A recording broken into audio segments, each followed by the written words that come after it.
नमस्कार भाऊ. नमस्कार. तुम्हाला एक प्रश्न विचारू का? विचारा की. इंजिनियरला मराठीत काय म्हणतात? काय माहित नाही हो. गुड आफ्टरनून बाळा. Good afternoon.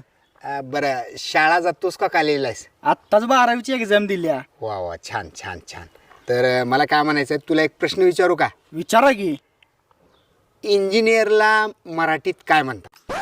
काय माहित नाही हो. जा बाबा घरला, ताक पिऊन झोप जा, मरणाचं ऊन वाढले. जा पटमान. नमस्कार मॅडम. नमस्कार. तुम्हाला एक प्रश्न विचारू का? हो विचारा की. इंजिनियरला मराठीत काय म्हणतात? बेरोजगार. बरं ते जाऊ द्या, तुम्ही काय काम करताय? इंजिनियर आहे मी. म्हणूनच बोंबलत हिंडालेस लोकांना प्रश्न विचारत.